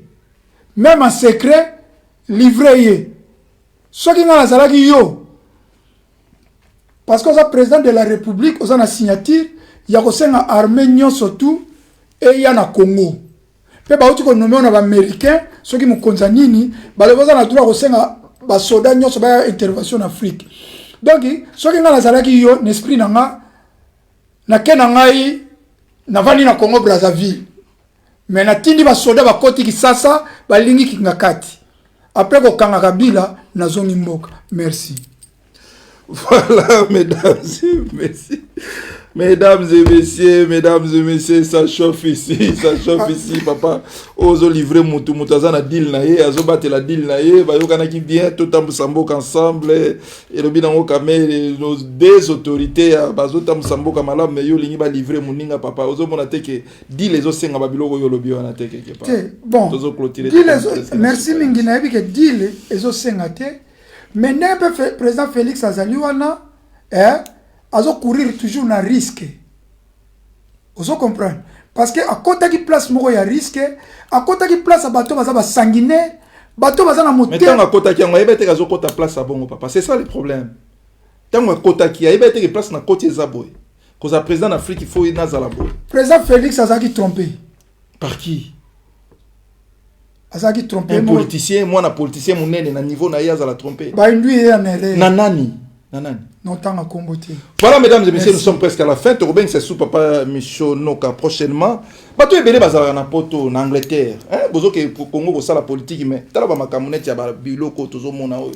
Boyaka jamais net ba studio ko la analyse. Mais ko mona kuna ke non, akoma nani, akoma conseiller, akoma président, akoma boye. Mais awa to mona ka binote. O sala analyse net ya politique mais bobanga kango awa. Mais na Congo kuna bokena ko bimisa tala makasi. Na mitu na air moko mona mutu tel o mais batu musuba ko mais azali ki ovana na Londres kuna mais o mona na Congo a commis député a commis soki nani mais awa banalise ka mike boy papa Michel ça rande nini pardon na zio kaka passant batu musuba banga ke no so na lobby na zo sa politique na Congo mais awa na poto so meke lo makamoko mabe et ko affecter penga peut-être à partir ba aéroport njili ba ko tambola na ngato nini moi père wana bozana ngona ndebo kota na politique tonene. Bon, ngai depuis na kota na combat politique pendate pour na bandi combattant. Na non combattant, activiste combattant.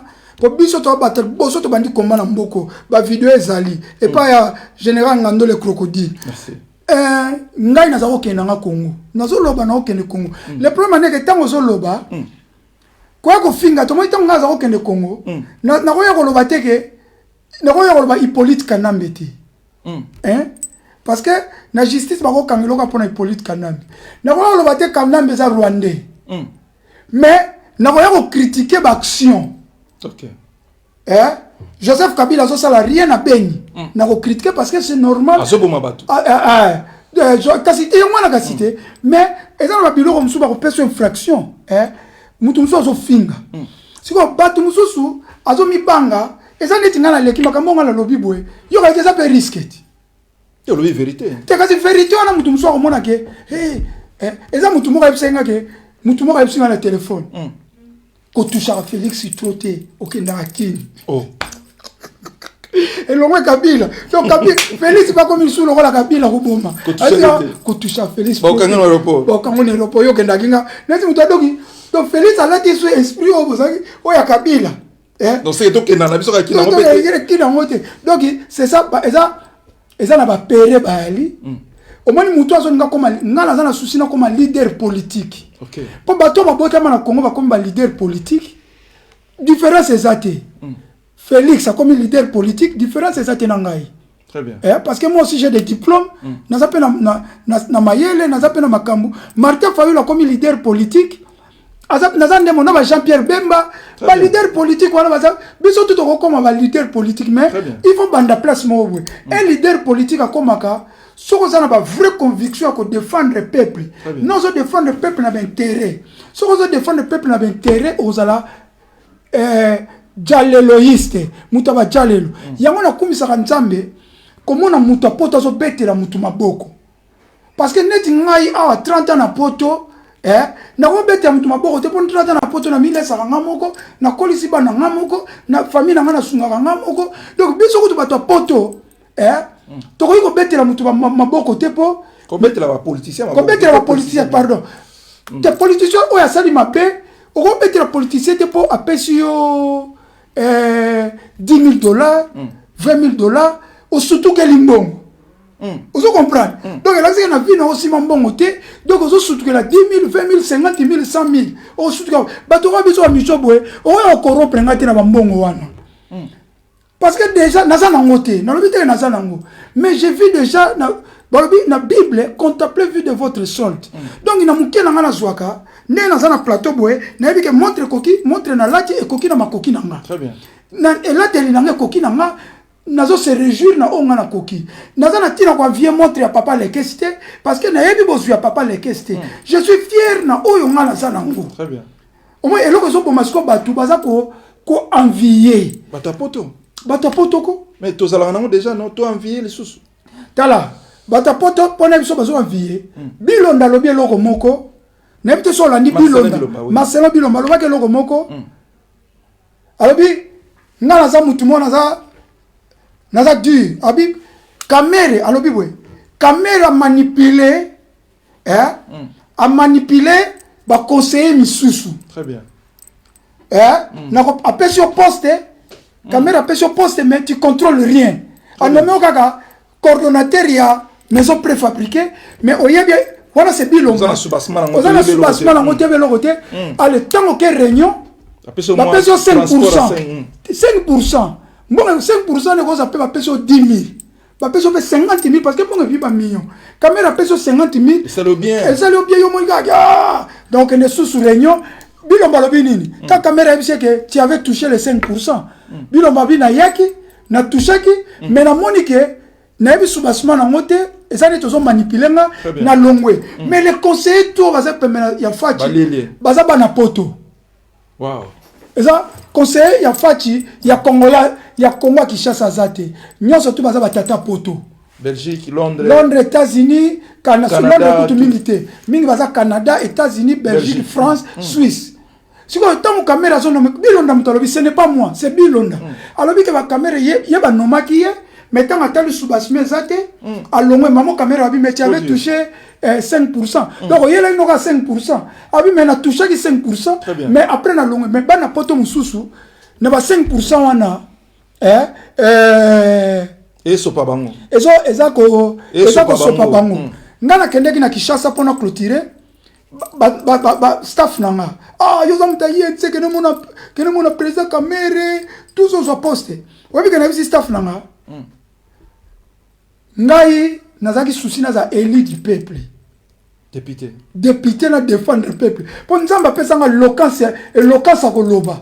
Ya ko pesanga mayele boanya sagesse on a ko défendre le peuple. Très bien. Na yakite pour na za conseil na bingai na ko za conseil na présidence té. Pour na bi au moins nga na kendeki na présidence de la République na oloba ngo vérité. Na koma ki tina présidence de la République. Oh ya fachi. Ya fachi. Très bien. Na yaki na présidence de la République. Mais ba conseiller mawatro. C'est-à-dire Mawa. Ba uti poto non? Ba uti poto mais les conseillers autant yoki conseiller. Bazole la yo nzala toni. Bazole lo nzala. Ba le nga nzala te mozo sentir que les conseillers ont senti que le piaka. Au moins ndenge to zaka soko moni, au moins apenda conseiller, hôtel penda conseiller azotamana kimbambala. Apesi ope carte boy, conseiller principal en matière de boy, apesi nga carte. Il y a un bureau climatisé. Un bureau climatisé mais car la présidence. Plaque. Et l'autre comment on va y plaque à présidence tout ça c'est bon. Oui le conseiller moi singa un conseiller na présidence. Alors oui pour ngai naza conseiller mais avantage nanga plaque à présidence. Alors il y a plaque à présidence ma roulage ma hôtel mi sangate naza vers laisser passer naza intouchable.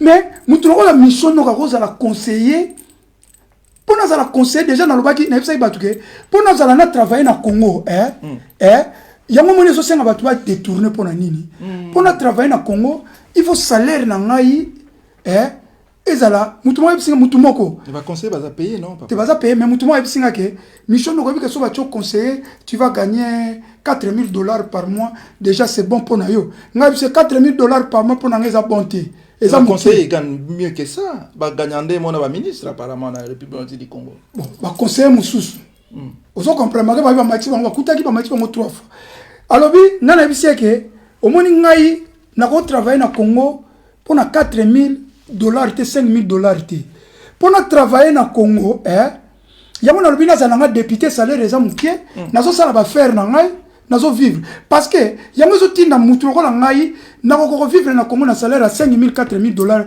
te salaire à bien à vivre na Congo nebsi ba petit na nga il faut un salaire mo $10,000 mais ce qui na kana ki député atazo soit $10,000 te atazo soit $4,000 $4,000 wana na lobi na pesa ngo na commune na nga na osaba faire na ngai parce que mutu ko na standing on azaka nango eza na omi kumisa te so na kisasa na vivaka kaka na standing na ngai ya poto magana olia biloko eza bio mais na olia biloko ya valeri o nga na lingi na kola lesika ya malamu na kotama na mutuka malamu na kosala makambo na ngai ndenge na lingi so dépense na ngai moko kutu ya 1 mois soki na ke Congo ezaka doki plus de $1,000. Papa Michel Kolanda yo to conclure to comme na suka ba to bazotala biso ba sepeli mingi Kolanda yo koloba na conclusion na yo ndingo menango c'est comme si ba to diaspora ba bomi présidence de la République bref en général bazo boma pe Congo ore ki ba construire ngonde to nya to zala ekozela juste mukeka ka to clôturer place batu diaspora même na Congo ezangate ba congolais balobi ke diaspora ba kanisaki siko nazo ba te diaspora o ezo zakuna o ezakuna na présidence eza diaspora ba combattant tu as ba combattant diaspora ne bomi président de la République Fachi yango moni ba bandera le roi diaspora ne bomi président de la République parce que diaspora ba kena ba vision na bango oyo azo mutuka bien akoma na ba chéri akoma na ba donc mbongo oyo mutuka na misho na ko kiko soki naza conseiller président de la République honneur na ngaka kezake naza conseiller ya Fachi et non pour nous mbongo bani manité parce que ngana ko sala ba faire ozo comprendre si le diaspora est bomi président de la République wana régie pardon peut ça biso moi 3 minutes au succès kaka diaspora wana ba fingaka Kabila bafinga Kabila Kanambe bato bazala na président Félix na présidence bafinga pe Kabila Kanambe bafinga Kabila Kanambe siko bazana terrain place Kabila yango moni pona ba diaspora bomi yango Félix akangi ba ando kanga bango kanga diaspora lisusu bon conseil financier bakangi muta diaspora a détourné 2 millions il y a maison civile ba ko kanga bango nyoso tout parce que na moment yo diaspora oye suko yiba o revaki yango nabi eloko zo sanga congolais peuple faut contempler na solde na ye yango moni za na mikomicité to bata ba valeur bazate batoko ba oyoke mutu ozo kende mboka pona onginda c'est que na poto simba mbongo te très bien na poto simba mbongo comment mutu poto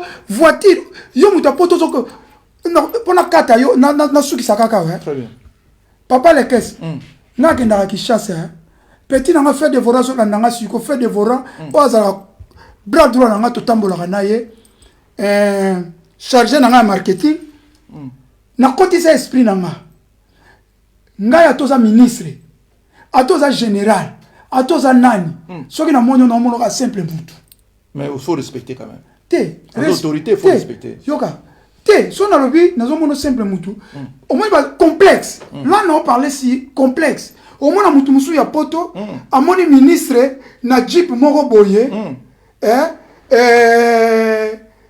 ministre azo trembler na peso exemple moko yanga moko na kende Kishasa na ke komona ministre moko boye ministre nini na ke mona ministre moko boye ministre nini continue pas na ke mona ministre moko na kei na bengi doko na ministre ya parti na biso OK tozaki ne bien ya INC na kei bu na sengo na ye na bengi yaka ministre ali audience au salika ministre ko yamana kotisi au moins nazoba likamba complexe na kene ko mona ministre na zaneti na yebi papa les caisses tozaki no natanga propagande siko na ye na ko peso mbote Voilà moi ça combité comme des nan garçon tu as tout na ko tanga kombote peut-être le bela qui est déjà vous allez bien continuer nga mona comprendre te na ko tanga kombote na kei ko mona ministre nazo audience ministre aki na bureau nazo la ko de mission no ko azaka différent na mission no ka mususu mission na ba na poto mususu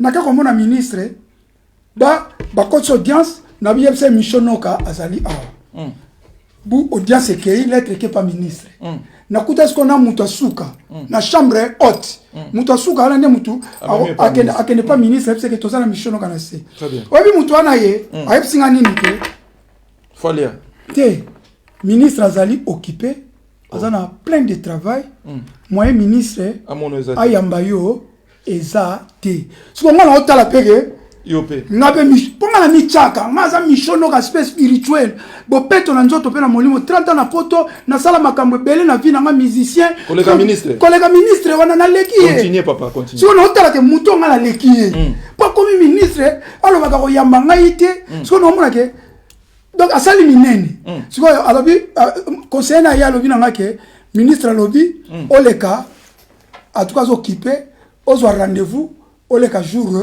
mususu Nepsi merci. Na kena nga libela ti lelo na benga pe lisusu te.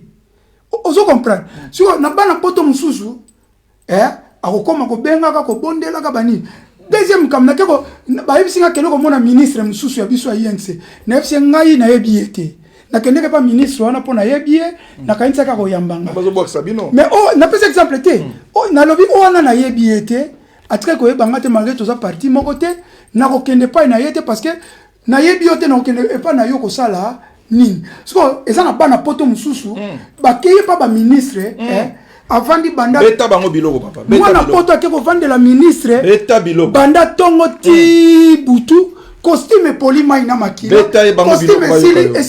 costume sili valeur wana bana poto ba mi pesa valeur te batoko biso soki na ye pa na yo na koti sur audience nanga soki olingo vandisa ngai 1 heure du temps nga la kovanda 1 heure du temps na soki moi aussi j'ai des rendez-vous na kenanga parce que na moni eza sabotage et nous la c'était le rôle oyebi batu mingi baza na politique ya papa lekesi eza te toaka rapport dans le papa fina biso biso tosimba bambongo na mboko oyo ba plus de 100 000 livres sterling ce qu'on a complexé na yo ya nini tant tosimba ba 100 000 c'est loin des double na dollar to sala ba cop to sala ba cop kasi ngona tant to ba cop kasi elongola biso ba force ya bon ata pona cop te na mboka oyo soko tangi ozo sa musala ozo salaire ya 50 000 oza eza na ba congolais mususu na mboka oyo nga na yebi il gagne de 30 000 50 000 par an 100 000 même 100 000 même de congolais on a évité ça, on comprend.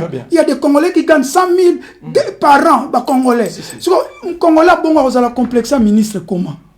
Voilà, papa. Et ça, nous avons fait ça que biso bana poto, oyo totikali. Pour nous là-bas, on peut ça d'aller dans le bain président. Biso conseil à souka on peut ça bana poto. Biso bana poto, tout le monde la complexe de infériorité. Et pas ya banani tout le monde. Et pas ya muto yo qui a ministre, a PDG. Député. Aza député, tout le monde a complexe de infériorité. Ministre Salim Beba, au moins dans le baraboye, parce que ceux qui ont un intérêt, comme tu l'as vu en Bakamel, pour nous un intérêt, n'a pas de propagande, non, on a un intérêt, il faut la vérité parce que n'a pas corbeau sur les renards. Il y a un peu tout le monde l'esprit les corbeaux et les renards. Bateau va s'appeler la faute. Mais le ça va bango boye. Ezo salate misala pe moi passe na poto ba kope kufa mikolo meki moi chèque na yo ba royelo na ndaku na mbila kangi oke yo fanda ta ba 10 ans lisusu te bazo banga biloko na tango na ba komi ke ba bwaka ba onzo to kana Kongo ngo to boyite juste conclure ngo to misala ko za la pasi tamba cho conseiller na présidence comptable-vous de votre solde et là on a rolo ba ka comptable eza mabete misala aussi musala servir et non se servir. Servir et non se servir. Ce qu'on dit, il va te conseiller. Et la présidence, il va payer 4 000, 5 000, 10 000. Ndima, ozoyango. Pourquoi on a dit que tant que nous avons dit mission, nous avons dit que il y a 5 000 et ça bon mouké. Pourquoi bon ça mouké? Même 10 000 pour nous mouké parce que nous avons bana a na poto. Oui, parce que on a beaucoup de salaire à 10 000 par mois. Non, salaire na biso na jaraba ba 2000. Vous comprenez? Je crois que Régis a merci, j'ai expliqué le ça très vraiment musika to leta na biso. J'ai expliqué que loko. Pardon. Conclure. Au moins le salaire ya so mutu so ba kalobia so bongo te. Ce qui na kena Kinshasa, bana nga baza e ko senga na ne, il faut na ya 3 fois na Londres pour na ko tala bana nga. Na ne ko ya 3 fois billet avion déjà à 4500 $. Si on a à chaque 4 mois, 3 mois. 3 fois.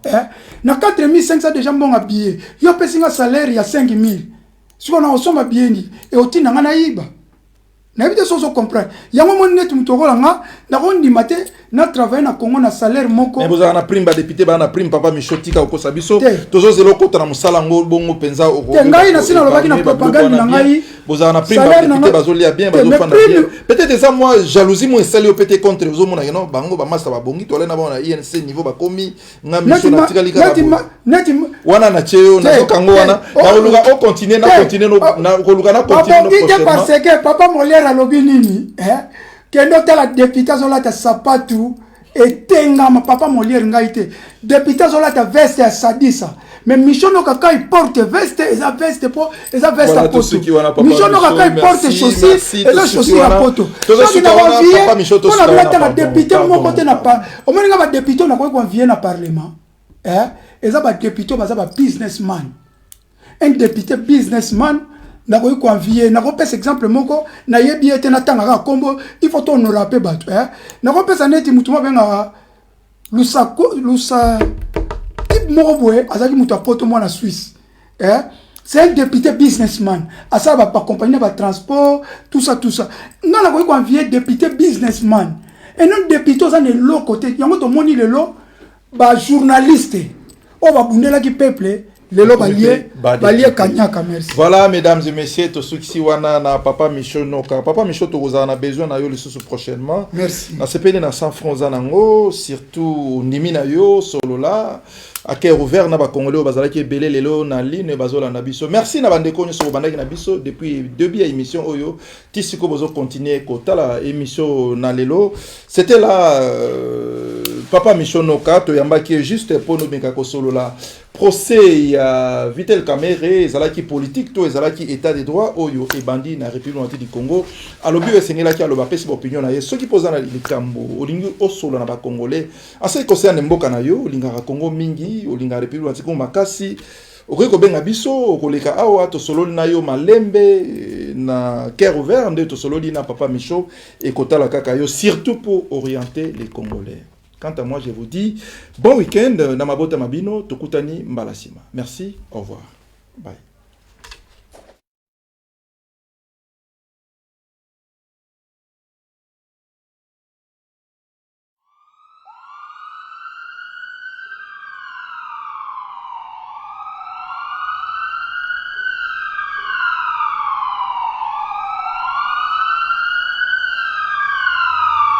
Pour faire face aux surcoûts que nous rencontrons en Europe, Batousol a mis sur pied un service de crédit dans le domaine des interventions médicales.